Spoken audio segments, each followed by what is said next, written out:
Hello, everyone, and welcome to Full Time, where we take you around the world of soccer locally, regionally, nationally, and internationally. Full Time is presented by the Game Sports Podcast and powered by 91 Network. You are listening to Season 5, Episode 9 of Full Time. I'm your host, Daniel Scarpino, and with me is our co host, Gitano Gallo. Before we begin today's show, Full Time is sponsored by Little Caesars Pizza. With their two locations in Sault Ste. Marie, Ontario, you can download and access the Pizza Portal app so you can enjoy a delicious hot and ready pizza from Little Caesars today. We remind our listeners that recordings of Full Time occur weekly or bi-weekly, and uploads to all of our platforms for public viewing and listening occur weekly or bi-weekly as well. Folks, we are delighted to welcome you back to Full Time, where we get to connect with you on the beautiful game. G, how are you tonight, sir? Not too bad, Scarps. It's getting dark out. It's sweater weather, so we're getting to that time of the year, but doing pretty well. How are you doing? I am on the exact same page as you, man. I'm doing very well, and it is, in fact, that time of year. And even though it's that time of year, we still get to talk footy just the same. In today's show, we will talk about some news in the world of football, Europe's Big Five, the Champions League, the MLS, and regional soccer at university level, leading into national level soccer. As always, if anyone would like to listen to our previous content, please check us out at Full Time on the Game Sports Podcast and 91 Network. And without further ado, Gaetano, and to everyone who has taken the time to tune in here today, let's kick off. We get today's show started with a discussion on the Ballon d'Or for this past season as 2024 soon comes to a close. Gitano, it was Manchester City's Rodri who won the Ballon d'Or for this past season. This one is definitely close to you, so I'm going to pass it over to you, my friend. Yeah, it's incredible that as a Manchester City fan, that a Man City player has won the Ballon d'Or while at the club. Previously, the closest we got to it was George Weah had a small stint at City, way past his prime. So it's incredible. As a City fan for kind of the majority of the last 15 years, City players in terms of individual awards have kind of been overlooked. You think back to Yaya Touré's 13-14 Premier League season, Aguero, Silva. It's the first individual award that a City player kind of won, a major one anyways, was in 1920, Kevin De Bruyne winning PFA Player of the Year. At that point, City had already put up the Centurion season and the quadruple season. So yeah, it's just it felt long overdue for a City player to win the Ballon d'Or. It's just incredible to have it happen now. Growing up in the Messi Ronaldo era, and kind of even now, it's felt like you had to be a Barcelona, Real Madrid player to win the Ballon d'Or. Even major transfers like with Erling Haaland a couple summers ago, the media narrative was he'll come to City, play for 2 or 3 years, and then he'll go to Real Madrid to win his Ballon d'Ors and Champions Leagues. It never felt like something that could happen at Manchester City. So it's huge for the club. I also think it's huge for a lot of clubs around Europe. For players to realize you don't have to play at Barcelona, Real Madrid to win the Ballon d'Or. Someone like Jamal Musiala, who is rumored to be leaving Bayern, maybe is now looking okay. I don't have to go to La Liga to win it. If I stay at Bayern, I can win it. Even players like Bukayo Saka at Arsenal, Martin Odegaard, you don't have to go there anymore to win the Ballon d'Or, which is huge. And obviously, we can't talk about this without discussing Vinicius Jr. and Real Madrid. So just on Real Madrid's kind of antics of not showing up for the Ballon d'Or ceremony, and just all of their players, Carlo Ancelotti in the media recently saying, the Ballon d'Or wasn't won last Monday, it was won whatever date the Champions League final was, so June 2nd.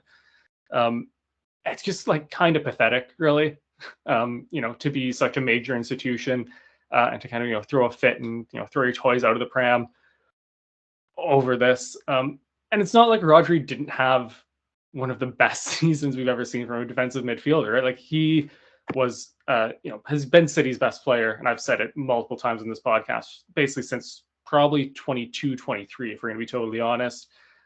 Went to the Euros, dominated there, was player of the tournament. He's just been the best player, and we've seen how kind of poor City have been without him this season. He is the best player in the best team in the world. And Vinicius Jr. had a good season. Don't get me wrong. He put up 21 goal involvements in 23-24 season. But just like for context, I'm going to list off the names of players who put up more goal involvements in the league than him. So he put up 21. We're going to start with Harry Kane at 44, Mbappe, Palmer, Watkins, Holland, Dovbyk, Openda, Guirassy, Lautaro Martinez, Sorloth, Salah, Undav, Foden, Lewandowski, Marcus Thuram, Son, Bellingham, Aubameyang, Demirovic, Grimaldo, who's a left back, Bukayo Saka, Alexander Isaac, Canadian Jonathan David, Olivier Giroud, Boniface, Wirtz, Bowen, Dutch, Dybala, Lacazette, and Dom Solanke all had more goal involvements in the league last season. So I'm really glad that we're not just like giving out the Ballon d'Or, because so back in like the Messi Ronaldo era, the only way to kind of separate the two of them was goal involvements. Like whoever put up more was winning the Ballon d'Or because they were just clear of everyone else. So I'm so glad that like we're not doing that anymore. And even then, like 21 goal involvements, that's good. Like that's a if I offered Arsenal a winger that's going to put up 21 goal involvements in the league, like you're not saying no. Like it's good, it's all right, but it's not the best in the world anymore. So yeah, I think it's huge that we're not doing that. Also, like the international tournaments, like Rodri was the best player as Spain won Euro 2024. Do you want to know who, or take a guess at who the left winger in the Copa America team in the tournament was, if you don't know it already? The best left winger in best left winger team in the tournament in Copa America 2024. Well, I don't know why I'm drawing a blank. I don't know. Jacob Schaffelberg. Is it really, eh? Actually, yeah. Because Wow, he actually, yeah. But you look at Vinicius, he had a poor tournament. Brazil had a poor tournament in general, not just because of him. They just didn't have a great tournament, but like, all of that combined, like Rodri is very much the deserving winner of the Ballon d'Or 2024. And yeah, it's just, it's incredible to see. So just before we get to that, is it bad that my mind immediately went, the only thing I thought in my head was Argentina, Brazil? 100%. But that's pretty natural, right? Like maybe Uruguay, but I don't know who plays left wing for them. Yeah. Yeah. But yeah, no, you make more than a compelling case as to why Rodri should have won it and why he did win it. And I'm fully on board with you. I thought that he had an unbelievable season, both at international level and club level. I've always admired his game. And again, it can't just be about, like, to your point about goal involvements, because you just listed off a massive number of names as to who had more goal involvements than Vinicius Jr. So, no, I'm really happy with the fact that Rodri won it. I don't see how an argument can be put up against it. Again, not that Vinicius Jr. wasn't like in the running legitimately. I thought he did have a great season, but really when you take a look at the larger picture of it all, Rodri absolutely deserved it. Kind of crappy now that he's obviously out for the season with his injury. And to your point, you see how, I wouldn't say how much City looked different without him, but obviously it's a bit of a struggle anytime you lose one of your best players, if not your best player. So yeah, it's very well deserved, and we couldn't not lead off the show without talking about it. So he is your team's player, so well done to him, and quite frankly, well done to you. I'm going to sit here and take credit for Rodri winning the Ballon d'Or. Absolutely. I'm happy for you, rather. That's a better way of putting it. Very good. Let's now hop on over to take a look at a brief look, anyways, at your Big Five. In the Premier League, Liverpool remain top with their 25 points. Manchester City is second with 23 points. Nottingham Forest have climbed into third with 19 points. Unbelievable at this point. They have not lost in their last 4 games either. Chelsea move into fourth with 18 points. Arsenal and Aston Villa occupy fifth and sixth. Gitano, more shakeups in the Premier League after this past weekend. A few slip-ups. Your thoughts here? Yeah, to say the title race is wide open would probably be an understatement. A lot of teams kind of involved there that we didn't expect. Obviously, Forest, at the beginning of the season, we would have said has no business being, top half of the league, let alone top 3 right now. We're seeing Villa have a nice little resurgence. Obviously, a tough result at the weekend, losing to Spurs, but they've been looked good kind of outside of that. And then kind of the obvious ones, City and Liverpool and Arsenal kind of all involved. It's going to be like one of those things where I need to explain it like after I say it. But, like, I'm so glad City lost finally this past weekend. I hate when we go kind of unbeaten in the league, because you're not going to go invincible. And like the more you win, the longer you go, like that pressure builds, and like the moment that you lose, the further it is in the season, it's just a bigger blowback. So, as kind of weird as it is to say, I'm glad City got our first league loss of the season kind of out of the way. And now it's like, okay, we've got that, we've dealt with it. Now we can kind of roll. But yeah, it definitely does make for an exciting title race in that case. Does it ever? And we're going to be recording next week again, kind of a giveaway there. But I would imagine that at that point we'll be talking about even more shakeups. So, like you said, title race is wide open, and that's definitely making for good viewership. And in the relegation zone, we've got Ipswich Town, Southampton, and Wolves. Crystal Palace move out of the relegation zone, and Ipswich drop in. What can you say here? Yeah, with Palace, I'm not going to say it was the exact result was expected. Them beating Spurs to kind of get their kind of jump out of the relegation zone, and then a decent draw with Wolves. But yeah, like we said, we expect them to kind of claw their way out. They're way too good to be in that conversation. Ipswich slipping down kind of as expected. They've looked all right, but still, just not Premier League ready right now. And I will say, though, that give it a couple games and we might see United down in the relegation zone. Ten Hag, unfortunately, RIP is gone. Era's come to an end. But I'm interested to see how Ruben Amorim kind of takes over. And I don't think he's got a good enough squad right now to do anything. So, not that they're actually going to be in a relegation battle, but I wouldn't be surprised if they kind of go. It was Moyes who finished 14th, right? Yeah. Yeah, I wouldn't be surprised to see kind of that similar finish from them this year. Yeah, I'd imagine that the board's just going to tell them, and whoever else is involved there, God knows at this point, that, hey, the season's a wash, just get through it, and then in the summer we'll build you up and get you who you need, sort of thing. But yeah, to your point with the relegation zone, it's what the way I'm looking at it is with every international break, these teams must be so excited because not probably too many of their players are going, probably a few for sure, but they get to work on things. So they're probably just waiting for the next international break so that they could plug away at what they need to plug away at. So I think that we could see a little bit of movement down at the bottom, but what we see right now, that's probably going to be some of the same teams that we'll be talking about in game week 36, 37. Italy Serie A. Napoli is cool at the top of the division with 25 points. Inter is second with 24 points. Just had a very nice Champions League victory today over my Arsenal. Atalanta, Fiorentina, and Lazio are all joint third with 22 points. Gitano, what can you say for Serie A right now? We've said this about a million times, and I guess we have to keep saying it. It's the best title race. It's the most exciting title race, and it's everything you want from top flight soccer. 3 points. So literally, depending on this weekend's results, Lazio in fifth could be in first. Actually, there's a huge match this weekend. Napoli and Inter actually playing each other, so that's going to be huge. But you look just throughout the whole league, up and down the table, there's obviously Napoli Inter is probably the best match of the game week. But there's so many good games because all of these teams are just relatively so close in quality, and they're pretty high quality too. So I just think, we're going to talk about this title race kind of obviously we talk about every other week. It's going to be different almost every other week, bar probably Napoli staying at the top, just on the run of form they're in. But all of these teams, probably that top 8, is just going to cycle in and out and in and out all season long. It's just going to be fantastic to watch. Well, and it's awesome too because it's always going to make for a new storyline. Somebody new is always going to be in the mix. I've had a look at it. I've been watching some City on what have you. Now Fiorentina is kind of in. That's always a team that I loved. I think that I mentioned it on one of our episodes, probably because the jerseys, right, the kit, the old school Nintendo, yeah. you got it. But it's just one of those things. Now they're in the discussion. Next week, maybe they won't be but they could be, or it could be somebody new. It's just awesome, and this is what football is all about. You want to see this season in, season out. So we've been saying it time and time again. We'll continue to say it. Best title race so far in Europe, and we'd imagine that it's going to stay that way. Out in Spain's La Liga, it's Barcelona who have a strong grasp on the league with 33 points after 12 games played.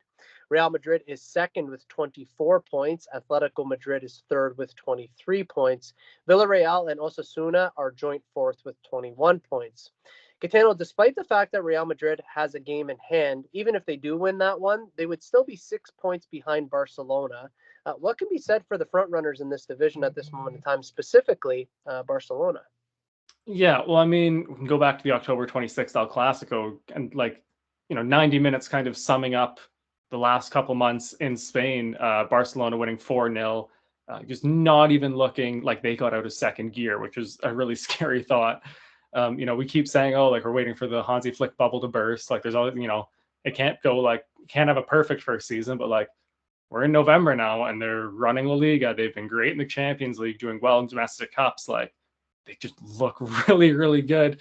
And obviously, it's not going to be the quote unquote Barcelona of old because, Right.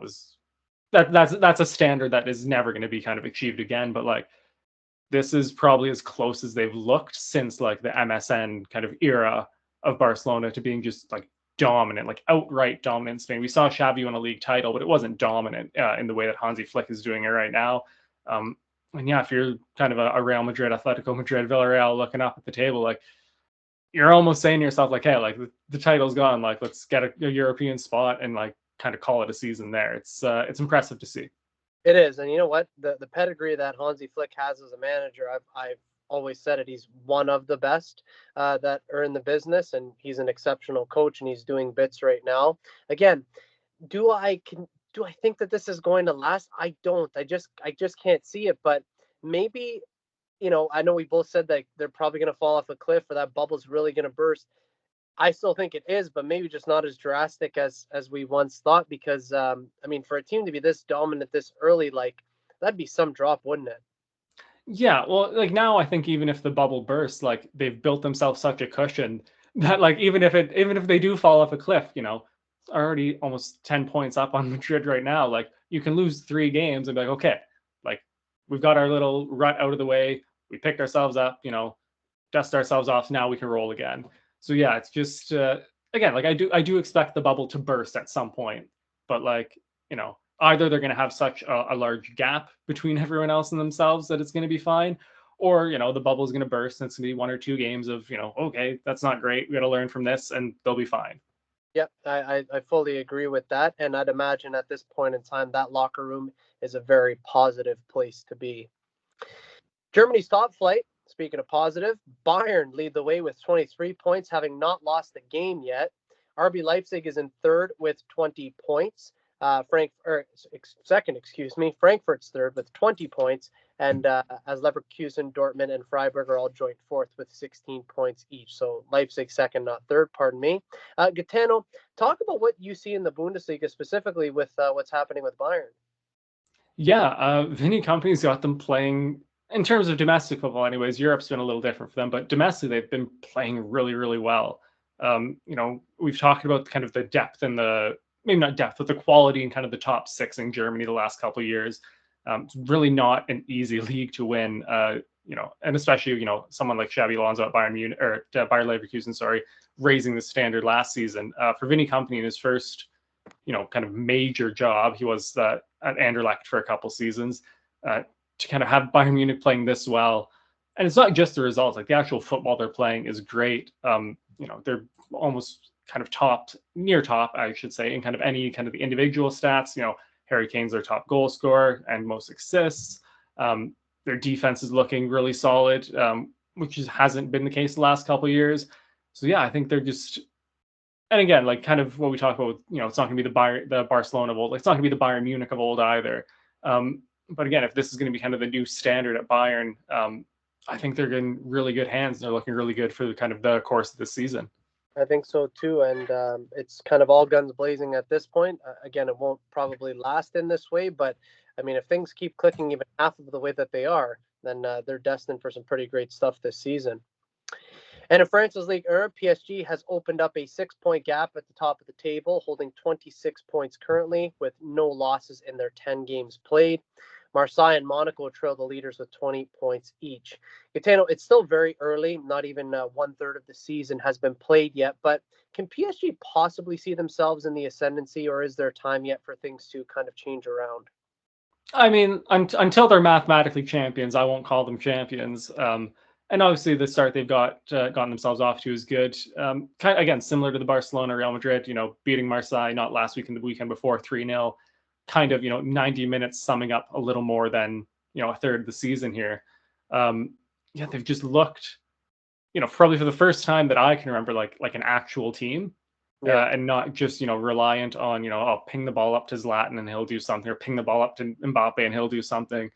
Just looking kind of front to back, and mostly front to back, I would say. So obviously, there's a very young team. There's still room for them to grow, but looking just like tactically and just as a unit really solid, which is nice to see, because we've talked about them being kind of a team of superstars, an 11 of individuals. It's nice to, for as long as the Qatari group's kind of been involved, like to finally see the vision they wanted starting to come through here. Yeah, I agree with that. And sometimes, we've talked about it before, you get rid of a superstar or a few superstars, and it's a case of now the team has to be cohesive and come together. And I think that we're seeing that very picturesque at PSG. So that's a little snapshot of Europe's Big Five, and we'll definitely delve into it once more next week. This is Daniel Scarpino and Gitano Gallo, and you're listening to Full Time on the Game Sports Podcast and 91 Network. A reminder that Full Time is sponsored by Little Caesars Pizza. You can download and access the Pizza Portal app for any of the 2 locations in Sault Ste. Marie, Ontario. Have a delicious on-ready pizza from Little Caesars today. Let's now take a look at the Champions League. Gitano, we are at the halfway mark in the competition. How are you liking the new format so far? It's weird. So obviously, this being the first time they've done it, like we're at the halfway point. City are sitting on, 7 points. I'm sitting there, like typically at this point, you would kind of know the math in your group of, okay, we need, a draw against them and a win against them, and we're good. Like we're just kind of totally in the dark here. Like like mathematically, like City are 10th in the group. I have no idea. Is that good? Is that bad? Like we lost to Sporting this week. Like, is that detrimental, or is that just, so it's weird. At the same time, it is nice seeing teams like Brest and Monaco, higher up in the table. Even Aston Villa are sitting in 8th right now. But again, weird to see, PSG are currently eliminated. If the group stage run right now, like they're out, like they're 25th in the group. Obviously 4 games to kind of rescue themselves, but it's just weird. That's where I'm going to sit with it right now. Yeah. And, I remember when we did this on a previous show and we talked about the new Champions League format, we were kind of previewing what we thought would happen in the Champions League. I said that I would reserve my judgment until the end of the Champions League and the end of the season, ultimately, to make an assertion, to make an opinion. We'll just say right now at this moment in time, if someone kind of forced me to answer it, I don't like it. I wish that it would have been kept as the old format. That being said, I will keep an open mind until the end. But to the point that you made, kind of being left in the dark, like you don't know where you stand, sort of thing. Like if you lose one game, is that bad? If you lose by a lot, is that bad? Is picking up a draw good or bad? It's just a lot more questions than answers at this point in time. But again, I'm going to try and keep an open mind until the competition is said and done, at least after this season. So the one season. So if we take a look a little bit closer at the table, Gitano, it is Liverpool who are at the top as the only perfect team in the competition because they have 4 wins, 0 draws, 0 losses. Sporting, Monaco, Brest, and Inter all have 10 points each. So Gitano, as we continue to look further and further down, this very large Champions League table, what we see basically, essentially, the way that I see it anyways, is that a team is basically only 1 win or 1 loss away from kind of like rising or falling quite drastically. So what can we expect? 4 games played, there's 4 left to go before the knockouts. What can we expect in the second half of the games upcoming as this competition rolls on? Yeah, so just to your first point there, so City and Arsenal are in 10th and 12th respectively. If we had won, not yesterday, the day before, or no, yeah, yesterday, and if you had won today, you'd be tied for 4th, or technically second, but depending on your goal difference, sitting somewhere between 2nd and 6th. Like Right. that's kind of the margins we're at right now. Right. So yeah, I don't expect it kind of until, probably a Liverpool, probably a Barcelona, a City, and Arsenal kind of get those couple more wins to mathematically secure their spots. Because again, like with PSG in the league, like until it's mathematical, especially in this, we have no idea. Like I said, at least with the old group stage, like you could do the mental math in your head. Okay, we need 4 points from these 3 games. Like you can kind of figure it out. Until because is 12, 15 points going to be enough to get you into maybe not the top 8, but in the top 24? Like we have no idea. So it's really going to be like shot in the dark here, kind of until maybe the last match week or 2 even. Yeah. So yeah, I do expect teams to be kind of flying in and around the place. PSG pick up 2 wins, all of a sudden they're in the top half. Like, it's going to be just really kind of chaos because we have obviously this being the first season, we have no idea kind of what the thresholds are for, the top 8, the top 24, elimination. We just have no idea. So yeah, I think we're just going to see teams kind of bouncing all over the place. And yeah, like still 4 match weeks to go. It's plenty of time, plenty of points to be won and dropped. Should make for at least interesting viewing, if nothing else.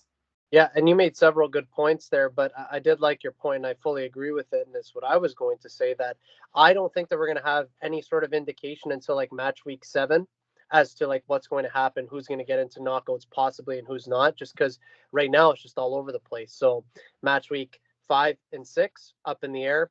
Maybe match week 7 we might have a better idea, but up until that point we won't fully know. So again, going to keep an open mind as things tick along, and things do in fact tick along in that competition. A reminder to our listeners that the next set of Champions League games occur the week of November 25th. And it is playoff time in the MLS, as we have been continually covering here on our show. Gitano, what have you made to the start of the MLF's playoffs so far? They've been a little, I don't want to say dull. Dull is not the right word. There's a lack of surprises, I think, is probably the best kind of way I can put it. Kind of the top teams doing their thing and winning their big games. So yeah, not that it's a bad thing, but just kind of maybe a few less surprises than I was expecting kind of so far. Yeah, it's been slightly underwhelming for me too. It hasn't gotten me off my seat yet, but still a lot left to be played. In fact, 1 month and a day, I believe. So still plenty left to go. And I know you just said there about, not having, basically the biggest teams have been doing what they've had to do for the most part. But have there been any standouts in your eyes so far? So 2 off the top of my head. So Vancouver actually out in the West, putting up 5 against Portland to eliminate them, and currently up 4-2 against LAFC. Although I think that's, with the quality LAFC has, it's not really much of a deficit for them. But again, like 9 playoff goals in 2 games is pretty impressive. And then also in the West, the LA Galaxy beating Colorado 9-1 on aggregate in their first round. Just again, it's LA Galaxy doing what they do, but like putting up a 9 spot in the playoffs is super impressive. So congrats to them. The East is actually like, not that there's been no surprises, but like it's just been very like a lot closer, I would say. Thank God Montreal crashed out in the first knockout round. Credit to Atlanta for that. But yeah, like New York Red Bulls getting past Columbus 3-2, like that's super close. New York City is currently up 3-2 on Cincinnati. Orlando is currently up 2-0 on on Cleveland. And Miami and Atlanta are actually tied 3-3. So it's been a lot tighter in the East than in the West.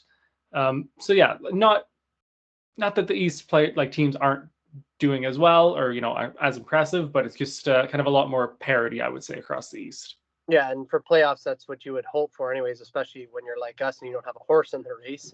But yeah, no, the MLS playoffs, they've been okay, but I expect that it's going to get better now as the final sort of month comes into effect. And the MLS playoffs do continue this Friday, November 8th, with a knockout game on the cards between LAFC and Vancouver. And now it is time for a regional soccer update in preparing for national soccer.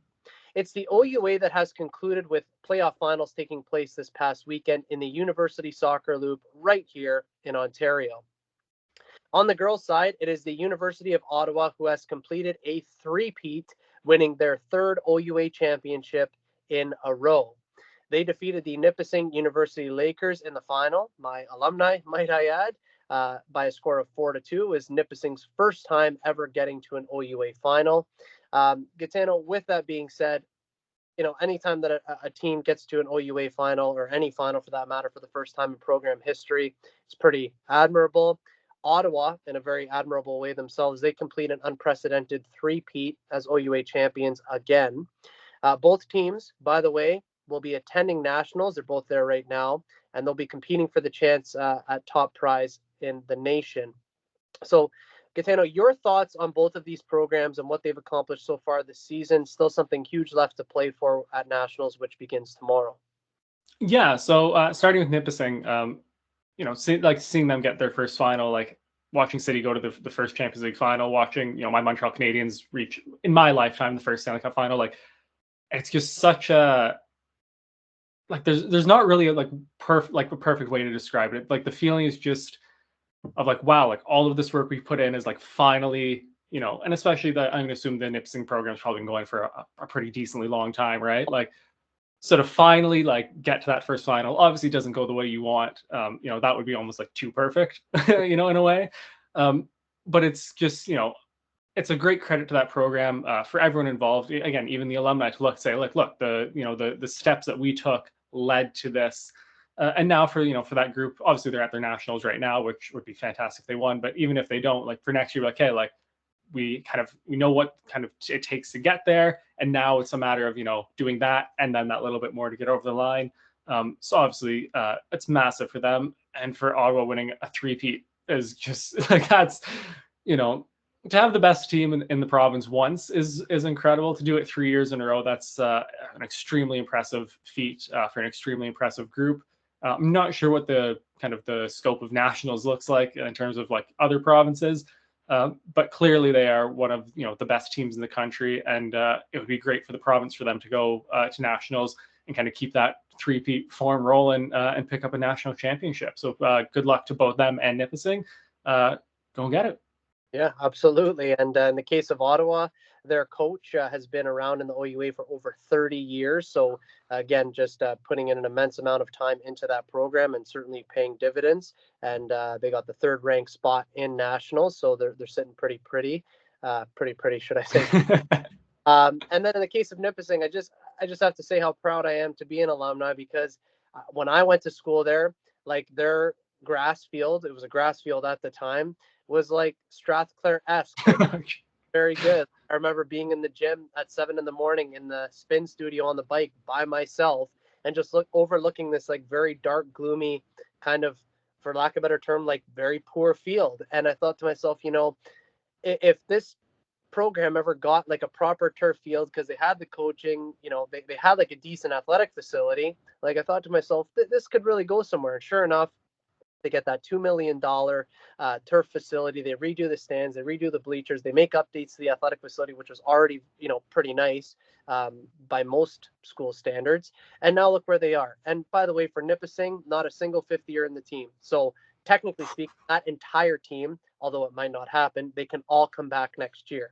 So I'm going to keep my fingers crossed for my alumni. My years at Nipissing at school were some of the best of my life. And as you said, at nationals, go and get it. And on the men's side, it was York University who met up with Ontario Tech in the OUA final. The perennial favorites York were upset by a final score of 2-1 as Ontario Tech win their first ever OUA men's championship in program history. York settles for an OUA silver medal in back-to-back seasons. Gitano, in the past 10 OUA championship games, York has featured in 9 of them. I'll say that once more. 9 out of the last 10 OUA championships, York has been there. The headlines around Ontario soccer have stated that the Ontario Tech Ridgebacks, upset the favorited York Lions, which for me, I don't entirely think that's true, because Ontario Tech had a sensational team with several fourth and fifth year players, but I do understand that the headline would be that. They do rightly win their first ever OUA championship, as they dominated for large portions of the game in the final. It was a very entertaining game to watch. So Gitano, similar to the women, both of these teams will be going to nationals to compete for the nation's top honor as being crowned as the best team in Canada. Again, they're both there right now. And Ontario Tech is actually hosting this year's festivities, which makes it that much more exciting. So the women are out in Nova Scotia, men are here in Ontario. And before I get to your analysis here, Gitano, York University lost just 2 games this entire season in the OUA. Of course, they lost the OUA final to Ontario Tech, and their only other loss against the Algoma University Thunderbirds right here in Sault Ste. Marie, which you and I both attended together. What can be said on the men's side of the OUA this year, my friend? Yeah, so I'm going to start with York, because like, you don't want to call it a feather in your cap, because, you know, obviously you know, one win in your season isn't, you know, season defining. But for Algoma to kind of, you know, take this whole season, you know, and look at that, it's like, hey, like, we were one of the two teams that beat, one of the best teams, the province has ever seen, really. You know, I think that's a massive thing for this team. And like we said, like not a lot of turnover in the men's program for Algoma. So I think, to kind of say, hey, if we put in these efforts, that effort, more consistently across the season, like we can beat anyone in the province, and we could be a team challenging for, provincial and national titles. But for York, nine finals in 10 years is just in any context, just insane. But specifically in the context of college and university sports, where you have constant rollover. Like you can't. It's not like you can build a team and say, hey, we're going to sign a bunch of 22-year-olds and we're going to get 10 years out of them and we're all be 32 when like the cycle's over. Like you have to consistently roll over. So to have that that consistency in terms of results is just stupid impressive. And obviously didn't get the results they were looking for in the final here, but obviously going to nationals anyways, probably going to carry most of their form from the season over to that, and are going to be going to nationals expecting to at least challenge for it.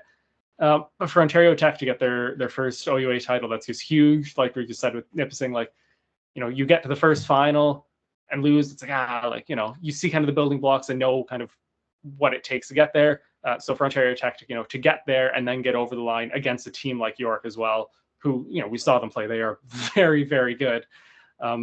It's just super, super impressive. It's going to be massive for that school, for that program to to have an OUA championship. Like that's not like a little thing. That's not like a tiny little banner in your athletic facility. That's that's a massive, massive achievement for them. And they're going to again hope, especially if you said they're hosting. Hosting, yeah. Yeah, like you're definitely going to be running on kind of the not the fumes of, but you're going to be running on the momentum of winning an OUA title, and now you're hosting nationals. Like they're definitely going to be looking at this as something that they can win. And again, hopefully for the province, we see national champions come out of Ontario.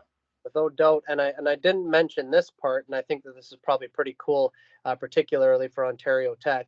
So they only had in the regular season 2 more wins than they did losses. And then they obviously got into playoffs and they went on this incredible run. And again, it's a team that is largely consisting of 4th and 5th year players, because there are some graduate programs that are at Ontario Tech. But what a story that has been and continues to be. And now they get to host nationals and they are there. So yeah, it's incredible of course for York to get there once again, but obviously for Ontario Tech to do it in such an amazing fashion. And it is Canadian nationals that kick off tomorrow for both men and women at university level. Games will be broadcasted and shown on CBC GEM, CBCSports.ca, CBC Sports Television, YouTube, or the CBC Sports app for iOS or Android. And you can always get schedules at usports.ca. That's USPORTS.ca, or from the OUA website. And yeah, exciting times ahead, Gitano, for Thursday, Friday, and of course the finals concluding Saturday. I know I'm going to be watching as much as I possibly can. I know that you will as well. And certainly for the highest amateur level of soccer in Canada, I mean, it would be foolish not to tune in, right?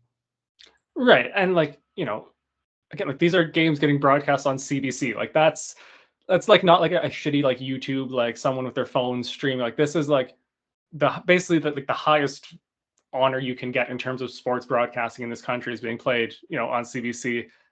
So yeah, it should just be for the players a fantastic experience, for the fans, the schools fantastic as well, and as kind of neutrals who are just looking to kind of watch some high level soccer in this country, should be just fantastic. Totally agree. All comes down to these next 3 days. So first and foremost, I am going to say best of luck to my alumni Nipissing. Let's go and get it, and everyone certainly enjoy the soccer.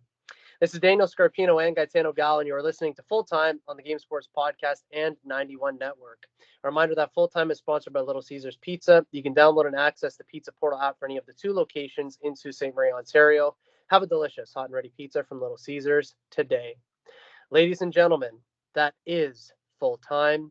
As we bring today's show to a close, we want to send you all, our wonderful listeners, the greatest of thanks for tuning in.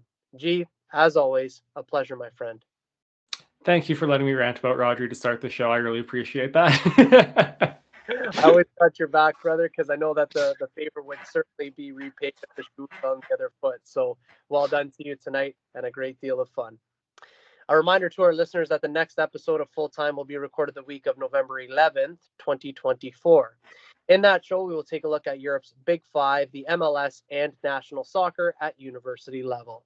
As always, we will keep everyone in the loop with all of the happenings in the world of football. For weekly content, make sure to hit like, follow, and subscribe to all platforms of both the Game Sports Podcast and 91 Network on YouTube, Spotify, Apple Music, Facebook, Instagram, X, TikTok, and Podbean. For Gitano Gallo, my name is Daniel Scarpino, and thank you for tuning in to Full Time. We look forward to seeing you at kickoff next time back here on the Game Sports Podcast and 91 Network. Best always.